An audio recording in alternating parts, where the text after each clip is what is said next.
രണ്ടാം പിണറായി വിജയൻ സർക്കാരിന്റെ അവസാന ബജറ്റ് ജനകീയമെന്നോണം സ്ത്രീപക്ഷവുമാണ്. UDF സർക്കാരുകൾ കണ്ടില്ലെന്ന് നടിച്ചിരുന്ന കുടുംബശ്രീയെ ആഗോള മാർക്കറ്റിലേക്ക് ഉയർത്തുന്നതു മുതൽ സ്ത്രീകളുടെ സുരക്ഷ ഉറപ്പാക്കാനുള്ള പദ്ധതികൾ വരെ ധനമന്ത്രി KN ബാലഗോപാൽ അവതരിപ്പിച്ച ബജറ്റിലുണ്ട്. സ്ത്രീകൾ നേതൃത്വം നൽകുന്ന മൂല്യവർദ്ധിത ഉൽപ്പന്ന നിർമ്മാണ യൂണിറ്റുകൾ സംസ്ഥാനത്താകെ വ്യാപിപ്പിക്കാൻ സർക്കാർ പിന്തുണ നൽകും. ഇതിനൊപ്പം പ്രാദേശിക തലത്തിൽ കമ്മ്യൂണിറ്റി കിച്ചണുകൾ വ്യാപകമാക്കുന്ന പദ്ധതിക്കും സർക്കാർ പിന്തുണ നൽകും. പ്രാദേശിക കാർഷിക ഉൽപ്പന്നങ്ങളെ ശാസ്ത്രീയമായ സംസ്കൃതത്തിലുള്ള പ്രീമിയം ബ്രാൻഡുകളായി മാറ്റുന്നതിനും കുടുംബശ്രീ അംഗങ്ങൾക്ക് ആഗോള വിപണിയിൽ മത്സരിക്കാൻ തക്കമുള്ള സാങ്കേതിക പരിശീലനം നൽകുന്നതിനും ഈ പദ്ധതി മുൻഗണന നൽകുന്നു. ഒരു സമൂഹത്തിന്റെ വികസനം അടയാളപ്പെടുത്തുന്നത് സ്ത്രീകളുടെ ജീവിതം എത്രത്തോളം മെച്ചപ്പെട്ടു എന്നതിന്റെ അടിസ്ഥാനത്തിലാണ്. സ്ത്രീകളെ സ്വയം പര്യാപ്തരാക്കുക എന്നത് ഇടത് സർക്കാരിന്റെ പ്രഖ്യാപിത നയമാണ്. അതിന് ഊന്നൽ നൽകുന്ന സ്ത്രീപക്ഷ പ്രഖ്യാപനങ്ങളും ഈ ബജറ്റിലുണ്ട്. സ്റ്റാർട്ടപ്പുകളുടെ സഹായത്തോടെ നടപ്പിലാക്കുന്ന ഈ പദ്ധതിക്കായി 10 കോടി രൂപ ഞാൻ വകയിരുത്തുന്നു.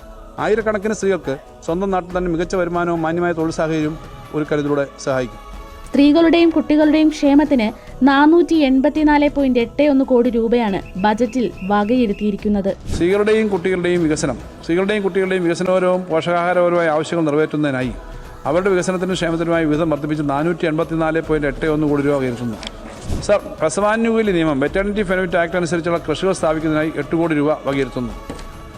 സർ, സ്ത്രീകളുടെയും കുട്ടികളുടെയും സുരക്ഷയും അന്തസ്സും ഉറപ്പാക്കുന്നതിൽ ലിംഗാധിഷ്ഠിത അതിക്രമങ്ങളുടെ സീറോ ടോളറൻസ് സമീപനമാണ് സർക്കാർ സ്വീകരിക്കുന്നത്. ഈ പ്രതിബദ്ധത പ്രായോഗികമാക്കുന്നതിനായി സംസ്ഥാനത്ത് നിർഭയ നയം നടപ്പിലാക്കിയിട്ടുണ്ട്.